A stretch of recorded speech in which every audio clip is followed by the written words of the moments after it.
the podium.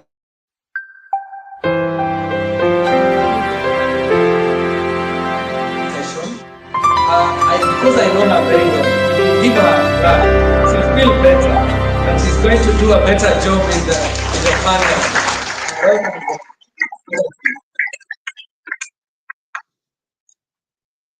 Good morning, everyone. Good morning. Well, thank you so much, Francis, for starting us off. I know we're a bit behind on time, but thank you all for being patient. I have the unfortunate privilege of having to set the tone for the day with this panel. So we're going to try to manage our time, and I promise that it's going to be a very engaging first session. So I'd like to invite my panelists. I have first Dr. Kanyisile Litchfield Chabalala, who is the chair of the African Parliamentary Network on Illicit Financial Flows and Taxation. Please welcome. A round of applause. I'm going to invite Mabel Akwiya, who is with the Africa Center for Energy Policy. And Joyce Machiri, who is the deputy chairperson of the Army, but she also works with Zella. I don't know if Dr. Mithika is here yet, Dr. Mithika Mwendo, who is the executive director for Factor. Right, I think we're just going to take over as women. It's a women-powered session.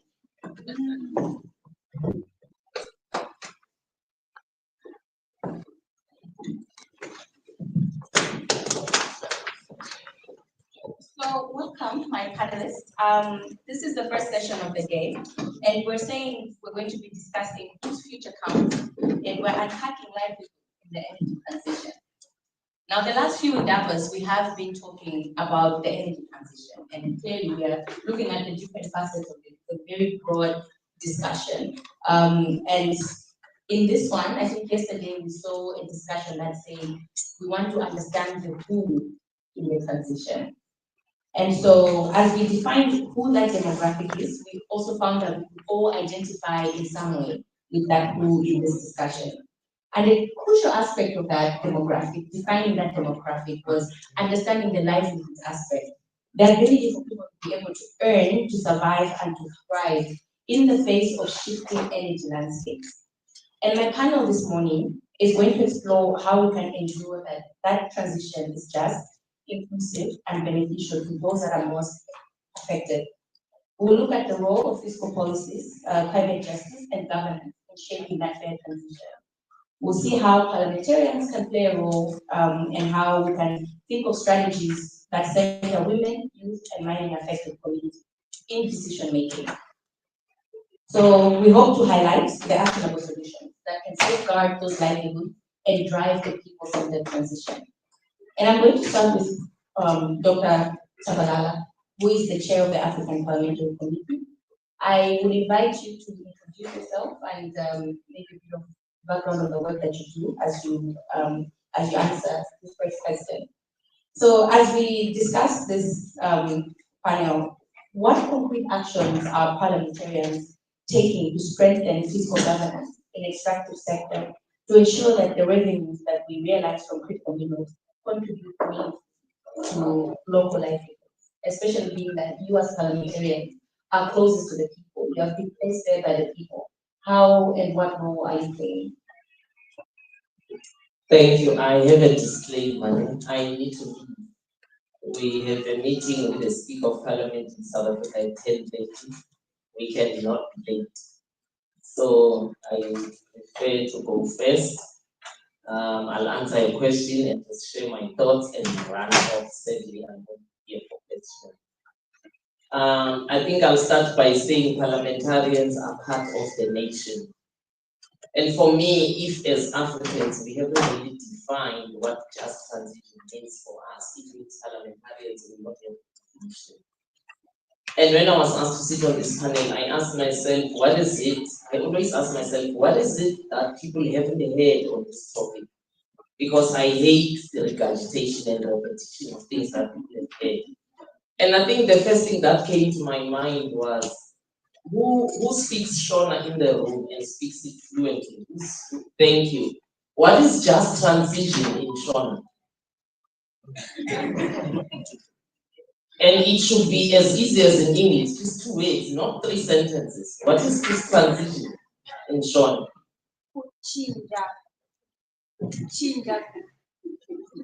Thank you, ma'am. See, you got stuck. What is just transition in Sotho? Who speaks Sotho? Tswana, Upedi, any of those languages? What is just transition? Thank you. I'm glad you're shaking your head. See, my dilemma as a social science student is that any concept is located within a language. A language is located within a culture. If we don't know in our languages what is just transition, how do we know as Africans what is just transition? For us, because we keep saying for us, it means even the term just transition was not coined in Africa. And the people who coin it have a conceptual understanding what they want it to be. So for me, that was the first hurdle. And then my second hurdle was, okay, these alternative sources of power, whether it's marine, whether it's solar, whether it's wind, whether it's hydropower, I think there are 6 of them. They cost money. Now, if we are not discussing how we are going to own our minerals, as everybody else owns them. I don't know why in Africa the discussion of ownership of minerals is always tied to disinvestment. Because in Russia they own their gas. There are no Zulu people who own Russian gas. And when Russians discuss their gas, it's never tied to disinvestment or investment. Now, if we don't own them, but we want to transition, and it costs so much money, where's the money going to come from? I'm excited for people who don't know that this year for the AU is the year of reparations. But we are not linking the discussion between just transition and reparation. Where's the money going to come from if we are not linking this to reparations? If we are not linking it to higher taxation, taxing the wealthy, if that's not the discussion, then it means this just transition for us is always going to be somebody else's agenda. And like everything else, we are going to come back-footed, and we're always trying to disamend what was already put in place for us. And because I need to run, I'll just share this very quickly. You know, again, when you say taxing the wealthy so that we get money in Africa that we desperately need for all of these expensive things, including just transition, people say, oh, you can't tax the wealthy because then people don't work hard, because then they say, why should I work hard just to be taxed? I was asked to talk about taxing the wealthy, I think the year before last, and I thought, again, because I always try and say, what have people not heard? And I thought, how am I going to do this to counter that argument? I just went on Google and I said 100 top companies that make money through slavery. And I was just taking a chance. And guess what? Google gave me over 200. And then I thought, okay, which one am I picking? So I did this and I did this and I settled on a pen. And I got Lloyds of London. I said, okay, not really directly relevant. And I got Chase Morgan America. I said, okay, not. And I did this. And who did I get? Heineken. I mean, the most drank beer in Africa. Why aren't they paying for just transition? They made money out of slavery. Suriname and Guyana. That it was Haystack breweries that Heineken bought and renamed it Heineken. But who's asking them this? So for me, this discussion, you're asking me what MPs are doing. MPs are mandated by society. And if you are mandated by a society that has itself not defined what just transition is or defined itself, you don't suddenly expect MPs to be the ones doing this conceptual definition. It lies here in this room. So I think I'll pause here for now. You said I must say who I am. I find that immensely difficult. And just know me as Kanye Sinel Street Shabalala who loves Africa. Truly, that's enough.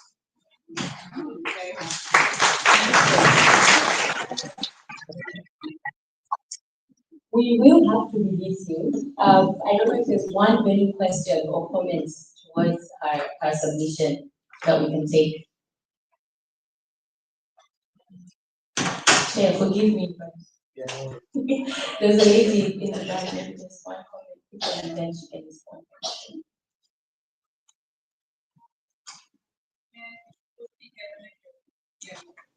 I don't think so. Could we get a mic in the back there? Yeah.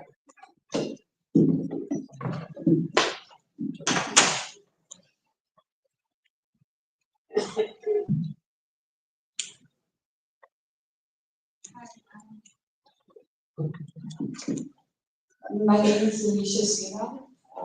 I'm a student at UCT's PhD, and I'm studying mining and activism.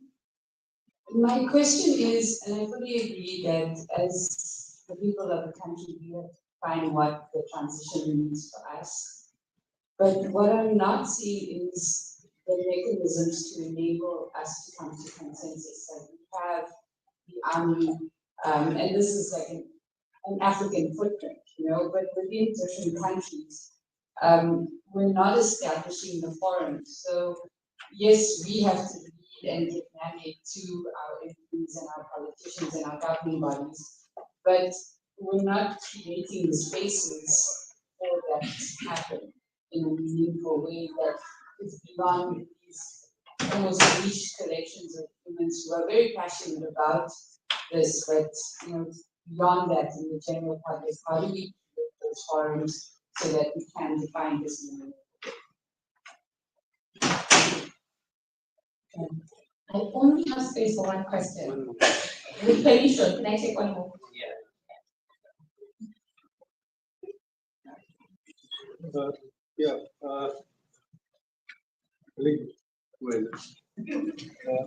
Yes. Comrade, thank you for your remarks, important as usual. We all know that we fight in a terrain that is not about making. So it's probably not enough to say that we can't name it because they name it. Because what is done in critical raw materials, they have named minerals they want from us. So America keeps expanding. The last one, I think, a year or so ago, they had copper, right? And then they've got probably close to 2. Europe is about 33. Africa is still looking to see what is strategic and critical for us, So really, the Africans have to know what they want, and then we need to put a price on that to see what we're going to be working with them on and what we're going to be battling for. Thank you. That was more of a comment than a question. Thank you so much. For us MPs, the process had started because we are MPs that are now in 49 countries, soon to be 50 with Cote d'Ivoire. And these are MPs who come to the network on their own, not sent by their party or parliament, committed to fight for tax justice in this country, to free the same money that we are talking about. So for us, it's easier. We are on the road because we are a collection across the continent. For the society, as you were asking me, perhaps your question is to go to people who are working with society, but I'll answer it because I'm a citizen.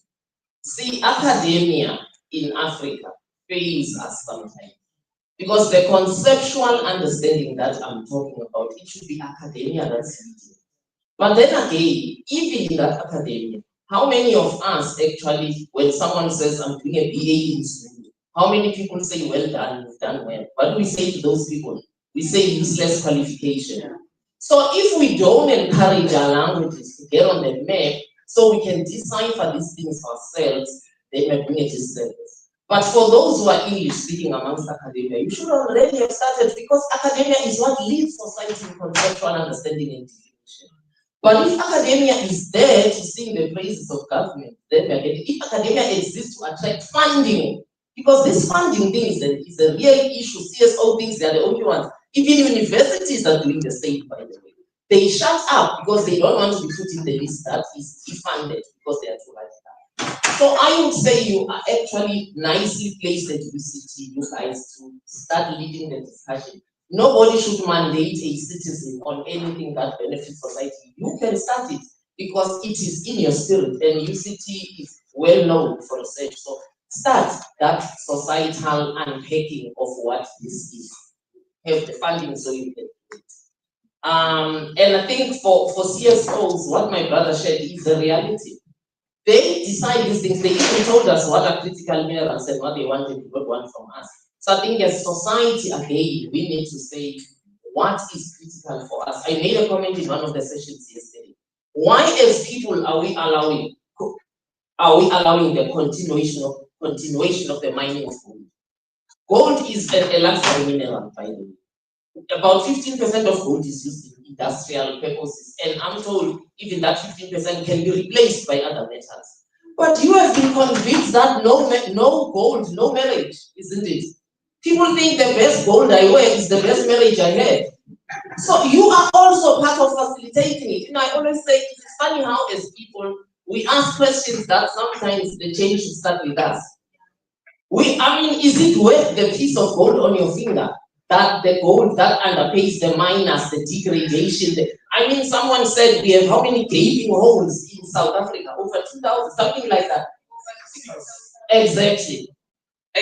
Who benefited? We are just saying they made you to be happy to wear that small band of gold. 9 carat mostly is what we can even afford. We don't get to 18 and 24. So who should start the campaign to say we don't want gold to be mined? But will countries even agree? Because for some countries, that's what they rely on. Because we are now even stopping agriculture in favor of minerals. People want to be artisanal miners. They don't want to be in agriculture. So, my sister, the question you're asking, the answer is in you. Lead it. Wow.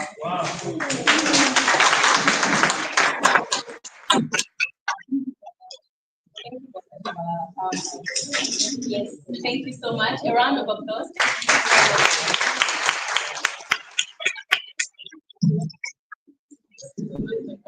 David was also looking at me like, well, I also I also want to give. Thank you so much. Wow, it's a lot of things for us to think about, a lot of reflections. I'm sure the panel is already going around those first thoughts. And I think it comes out very clearly that we can't define what it looks like if we don't even have the conceptualization within us. It's sort of being pushed on us, but what role are we playing in saying that this is what we want it to look like? I'd like to invite Mabel. Mabel's work has been around youth and women. Africa Center for Energy Policy, you've been working a lot with women and youth, and can you share with us, I think just building on what the MP had spoken about regarding the role of us individuals, as she said, it starts with us, that's from within. What lessons can you draw from the work that you are doing in terms of pulling out what this means, the inclusive approaches, how we can define what this means and how it translates to life, especially considering women and youth who are the most disadvantaged in this conversation and almost always left out in the spaces that they need to be in defining what this looks like for them. Thank you very much, Gloria. That's a well-compounded question, but I will try to address them. Like you rightly mentioned,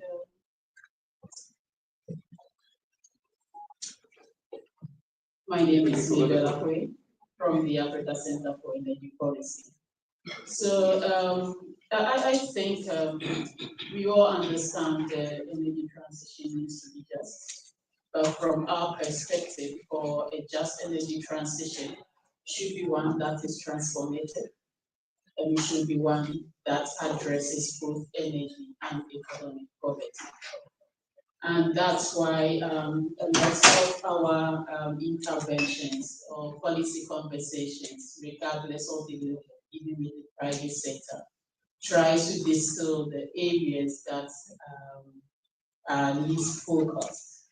How, in the bigger picture, how do we bring marginalized groups?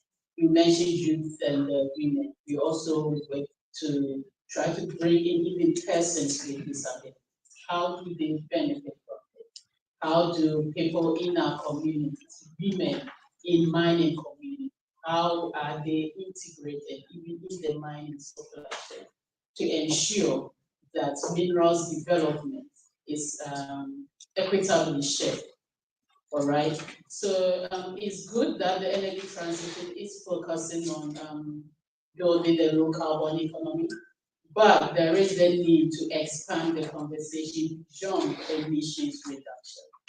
Because the green economy or the transition economy, as has been known, is a pathway to economic prosperity, and others in the global north are taking advantage of it. We've gone beyond the debate of whether or not we are transitional, is a conspiracy theory or whatnot. The point is that people are taking advantage to ensure and build their economy. As African people, how do we leverage the opportunities that the transition gives to us? Because believe it or not, because of the transition, there are economic risks. There are economic losses. There are resource-rich countries, particularly those in the fossil space, are going to lose significant amount of revenue, and livelihoods are going to be lost.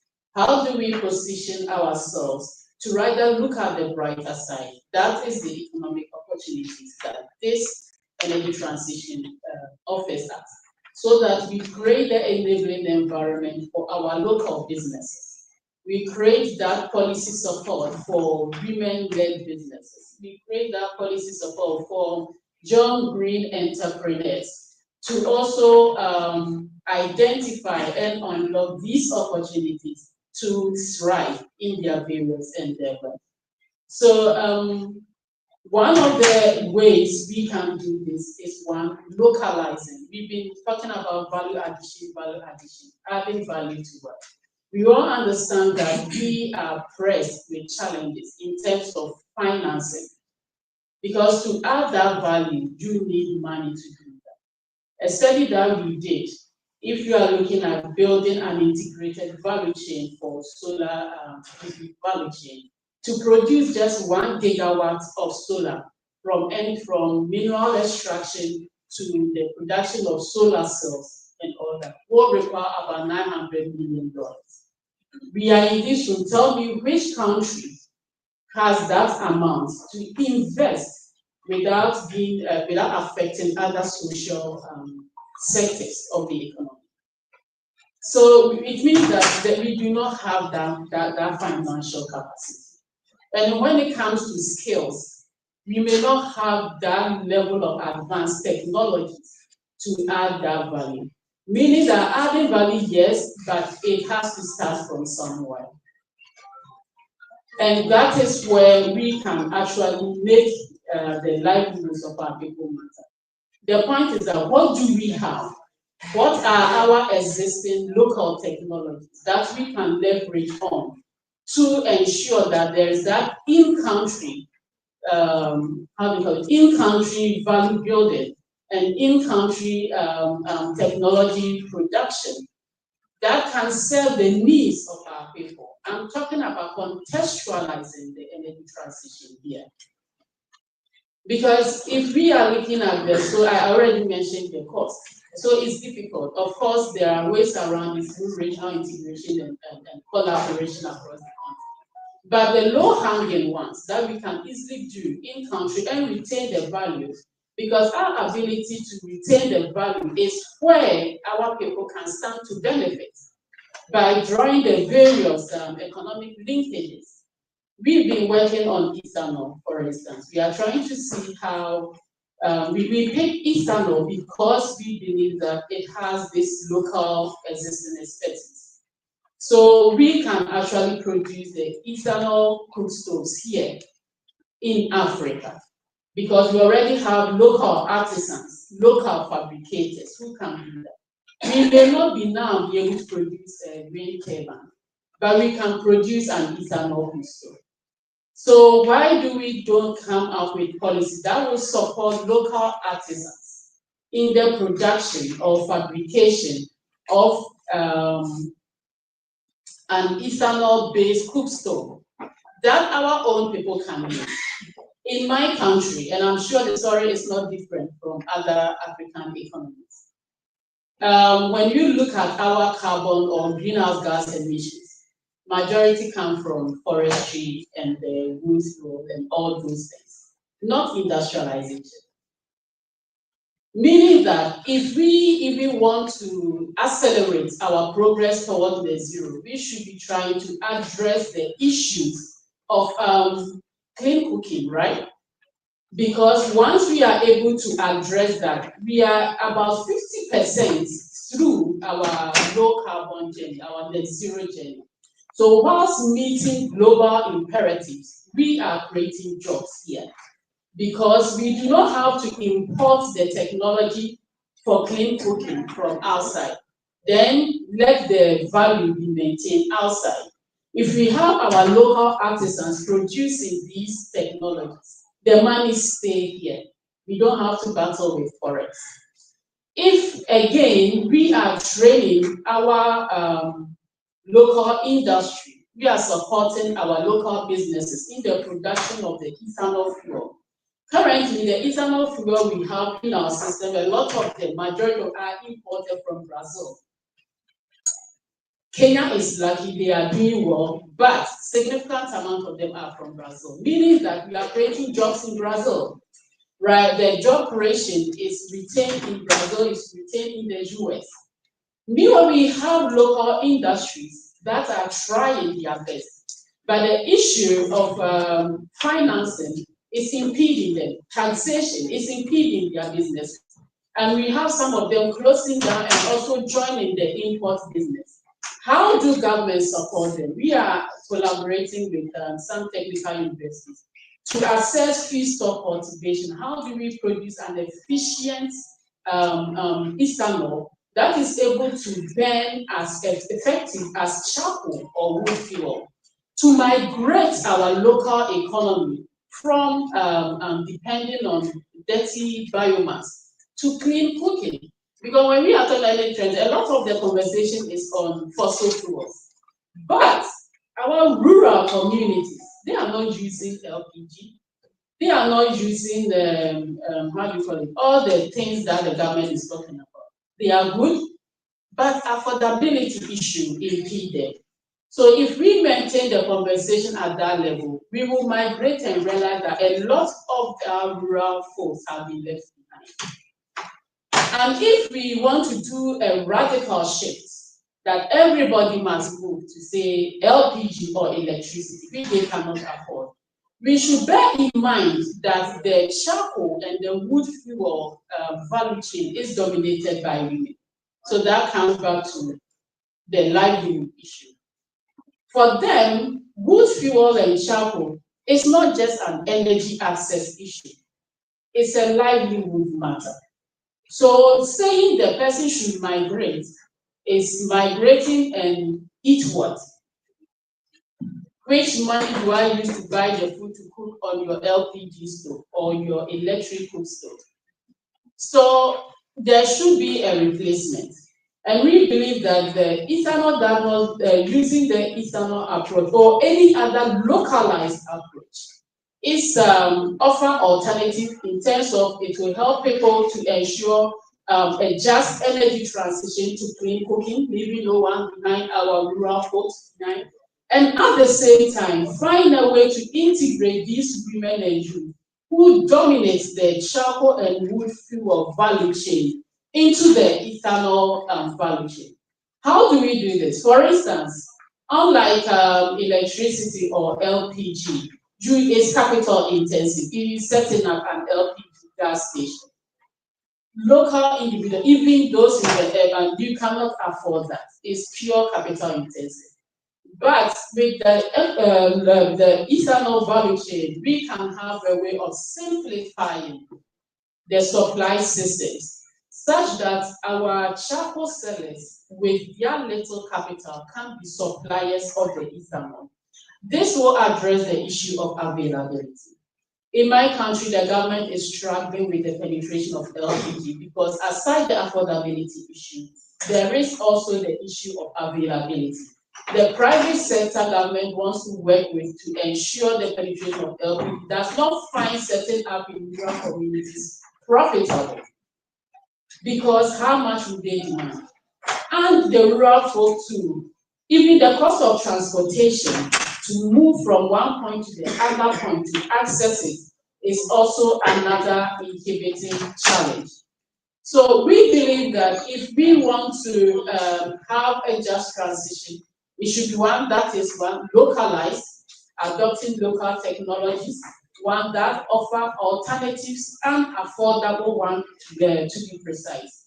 Policies should create that enabling environment to support local businesses to participate in our local value chain.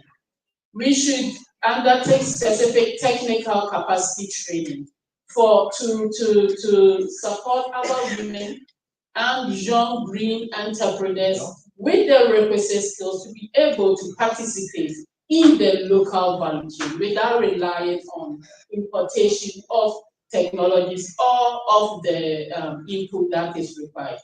We believe this can be done. The skills exist, it just needs to be polished. It just needs to be standardized by bringing in certification authorities so that everything will be scientific, everything will be standard, everything will have that policy backing to have that buy-in and meet the needs of our people. Thank you very much, Mary. I'm hearing a lot on. So I'm hearing a lot from you on the need for us to look within to see what we have available and maximize that. I think the discussion around the transition to some extent for Africa has been a question of the fact that we don't have access. How are we transitioning if we're coming from a place where you don't have access to begin with? So is it really a transition, or are we finally now moving into the space? So I want to come back to you on that. Maybe you can think about this. I know you're also running programs, training the youth, and I think that that's an essential aspect of getting the youth to understand or even define what it looks like for Africa as the energy transition happens.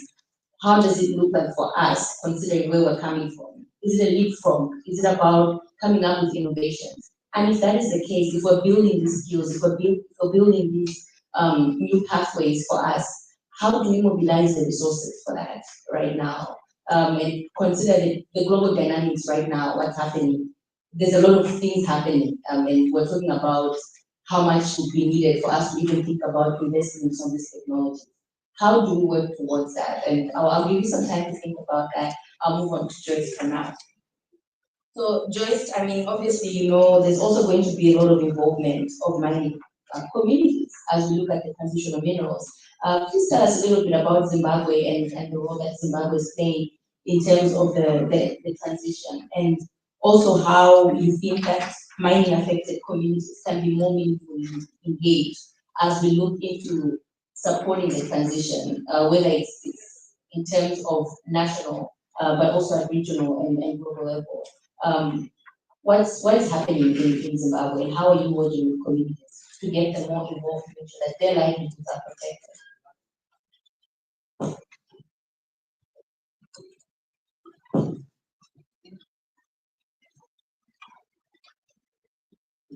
Hello. Thank you, Gloria, and hello everyone. My name is Joyce Machiri. I'm with the Zimbabwe Environmental Law Association, which is an organization that mainly advocates and promotes good governance and management of natural resources. And today we are here talking about the mining sector, which is one of the main programs that also the Zimbabwe Environmental Law Association works on. And in doing this, I think you asked the issue to do with the critical minerals in Zimbabwe and what is happening. I think Zimbabwe has a number of some of these critical minerals that are being talked about, and mainly in question is the lithium that we have in the country that has actually been not discovered, but it's long been mined, and now a number of investors are coming through. Over the years, we've been having the minerals mining for a number of years, and now we have new companies coming on board. We heard yesterday about the PLCs that was talked about, and a number of them coming in, mainly also in Chinese investments. So as an organization, we are mainly working to actually help the communities, which has been the work that we've been doing before with the other minerals, which I would also want to say, I think the challenges and the problems that we are talking about are not new. they're still the same from the other minerals that have been, that are still being mined, that have been mined before, the likes of the gold, diamond, platinum, and the others. So what we realize is that the challenges are not new, the tactics are not new, they are just the same. It's just that we have this new wave that is coming with, which is just talking about the just energy transition. And I think I'll just talk about a personal story of myself with regards to issues of communities. I think I'm focusing more on communities. I grew up with my granny, and 82 years, she never knew about mining. She just had been having some sounds coming in from the granite mining, just in the where there's granite mining. And I would ask her, what are these sounds? And she would just say, I don't know, these are just quarry people. I don't know what they're doing. And I would try to get more information from her, but she could not give me because she didn't understand mining at 82 years of age. And here we are now. Myself, I only got to know more about mining when I started working for Zeta 12 years ago. And which is also a challenge that I would see, and which we are also trying to address as Zela and other civil society organizations to really help the communities understand about mining before we even talk about the issues to do with critical minerals, with just energy transition.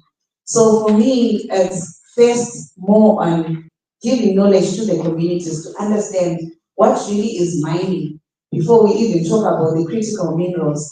And I think one thing that will help the communities really understand what mining is, because for them now, they know mining is the one that has caused the roads to have the degradation of the roads. They just know it is mining that has caused me to lose my livelihoods in terms of the cows, where they are just, drowning in the deep pits that are being opened by the mining companies. It is the mining that has displaced me from the lands that I've been mining on. So I think for us to really change the narrative and help the communities, it starts with the government and the policymakers, where they really need to embed the issues to do with the deals that are coming in. What do they entail? And for me, I think it would be better to just tell them, you want to get the lithium maybe in Zimbabwe. So lithium is being mined, let's say, in Motoko. For you to get this lithium, our contract would say, first transform. Let's transition the community in Motoko. Let's see you improving the infrastructure. Let's see you bringing in the clean energy that you're talking about before you take it outside. And then the contract will say, after we meet all this, then we will have to see the lithium going outside Zimbabwe. So for me, that's how we can actually help the communities to understand what mining is, so that at least they'll be able to point out to say, you see this solar farm that we are using in this community, it was actually brought through the lithium that is being extracted. And you see that most of the solar farms that the mining companies are actually, constructing within the mining communities are just to benefit their own mining operations and not translating to the community. So let's have these solar farms for the community, not for the company.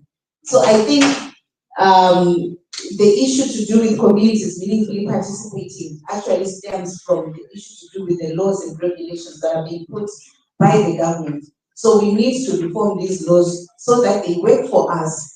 I think in our case for Zimbabwe, we are using a very old archaic law, the Mines and Minerals Act, that has been used way before we gained independence.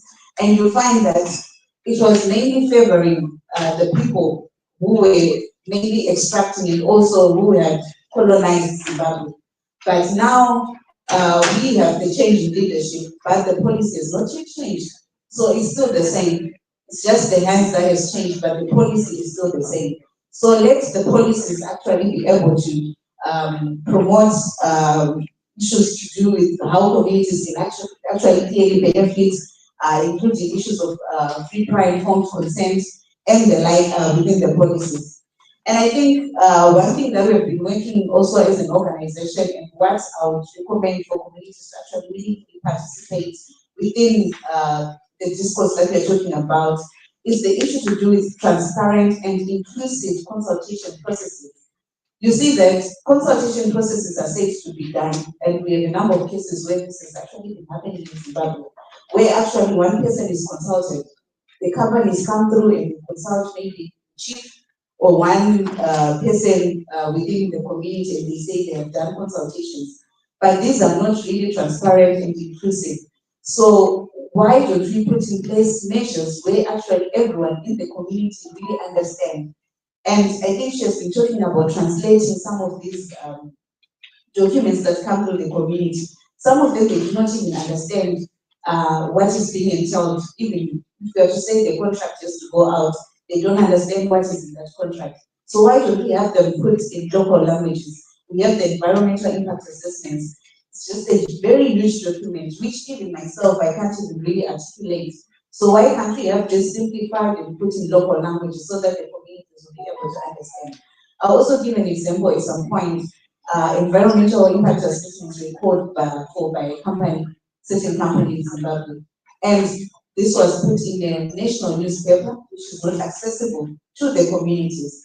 They don't have any access to any paper, and consultations are being said, we are consulting a community on environmental impact assessments. And this is like 400 kilometers away from the community. And actually, if we hadn't really seen that article as we were sitting in Harare, the community was not even aware. So we just had to quickly take it down to the community and help them understand the process and how they can actually be able to participate. So what I'm saying is, let's have these also announcements or whatever processes that are being done, they should be accessible to the community.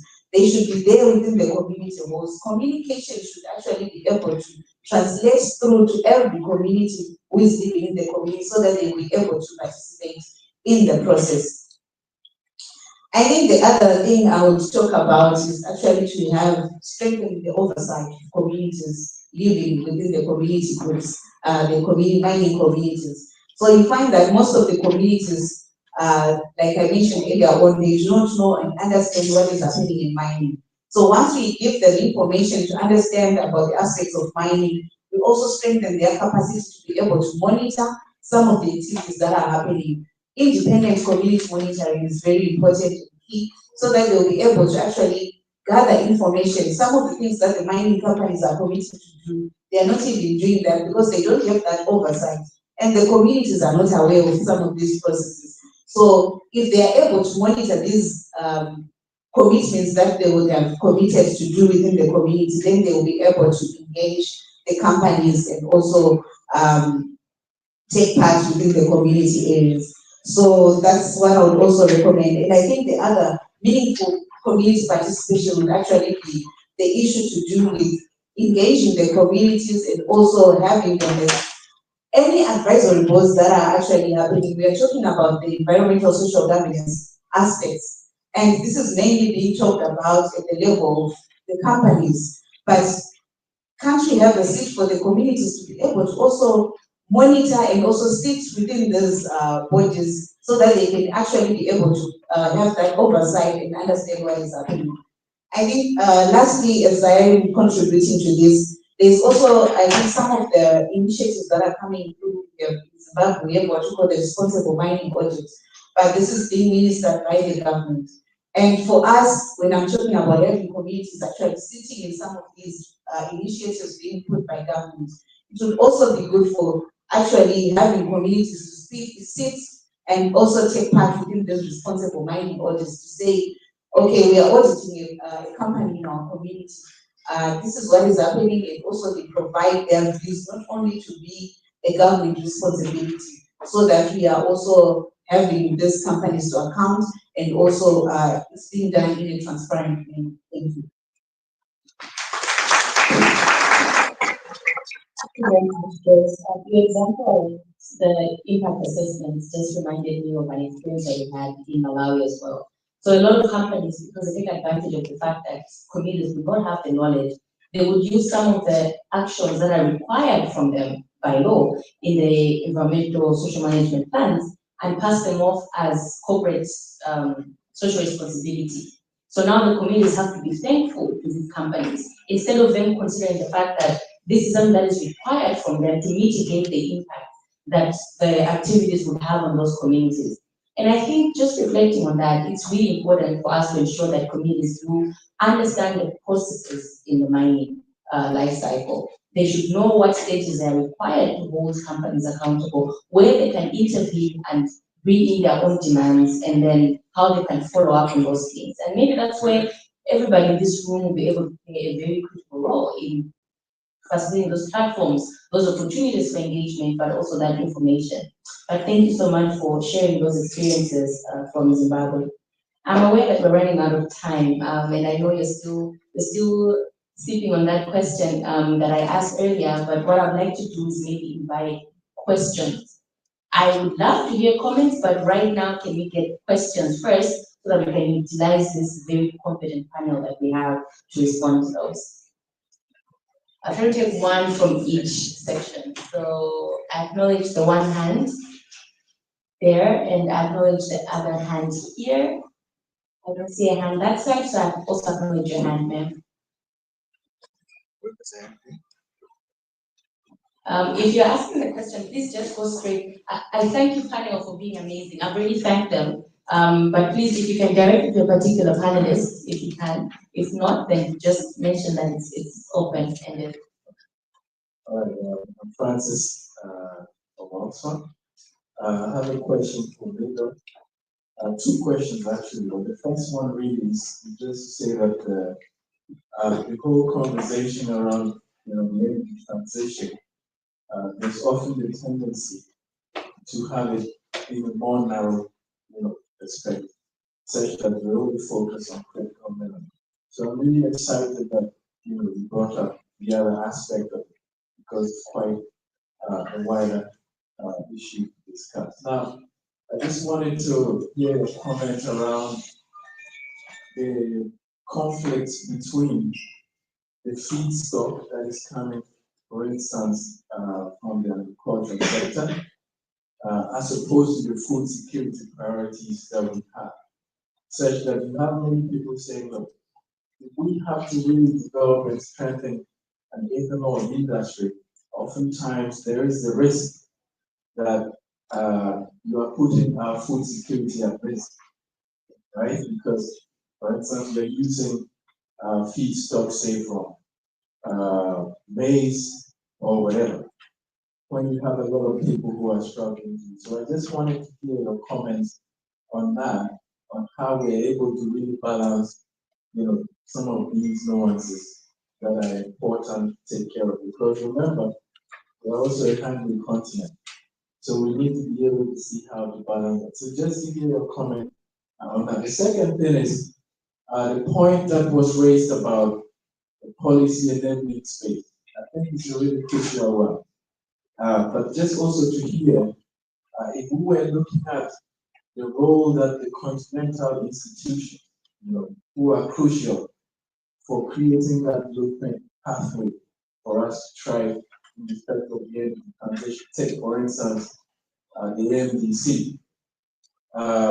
There are concerns around how many countries have even ratified the statute, that give the MDC the muscle, to really effectively lead the rest of us, especially as we try to turn the corner on this energy transition. So just to understand really again, how do we think through the policy enabling space from that perspective? And what sort of message should we, give to leaders who are supposed to make these, sort of efforts possible, right? And take the necessary steps to ensure that we are creating that policy space that is not necessarily at national level, but also at continental level. Fortunately, we have members of parliament in the room. I know that the question of, ratification oftentimes will sit with, say, the ministries of foreign affairs. But then as well, members of parliament have a role to play. So just to understand within this whole ecosystem, how do we push that agenda to back, the continental push for that enabling policy space for ethanol integration as it were, but also much more generally on the energy transition. Thank you. Hello everyone, I'm Joel Caymans. I'm a reverend and I'm from the AACTU. And that was a very impactful statement, brother. Thank you. And just to say, looking around and to start, I've never seen a more sugar-coated word in my life. Energy transition. It's a sugar-coated word for exploiting the vulnerable. That's as easy as that. And for the who, I'm a youth delegate from the AACC, as stated. And as I'm looking around, I see very youthful people here. And we've been talking about let's bring policies, let's come to the table. But who are we bringing to the table? We are looking around, we are bringing elders to the table. Unfortunately, in some of these structures, the youth is only a 3% representation. How can we expect that? It's not possible. So my question is that I pose to our youth member there is how can we challenge this imbalance and create meaningful spaces where young people are active stakeholders in shaping this future? Thank you very much.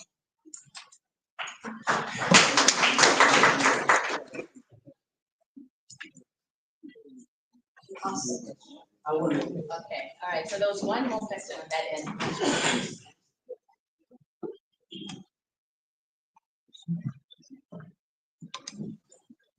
Thank you very much, and thank you for the presentation. I want to know from both the panelists, and I can see that you're very far on the solution side of it. In South Africa, and I'm sure elsewhere as well, we have this Just Energy Transition Fund. And I attended one of the meetings, and they say, we make it so easy for you to apply, just contact details and then you upload your business plan. And then I could already see that rural women are not going to benefit because they know to go and start over doing the business plan, and that's not the core business if they want to keep the funds. And so I would like to know what process have you put in place in order to ensure that the rural women are in the conversation powerfully. We are setting up some conversations now ourselves to make sure that we pause and create an enabling environment instead of making it so difficult. So what can we learn from you in order to expedite the process? Because apparently there are funding that can match with donors, but of course only those who have studied MBA and those who are already entrepreneurs and have suits and ties, they will benefit. And we focus on electricity cars, which means a lot of the women, they can't even drive a car. So the priorities are very skewed in favor of the youth. What can we learn from you? Thank you. Thank you so much. So we have a few minutes left, and this is what I'd like to do. I'd like to invite Dr. Mithika, who was supposed to be on this panel, to offer his general thoughts on our discussion, and then I'll pass it on to the panelists here to respond to the questions, but also to conclude as you respond.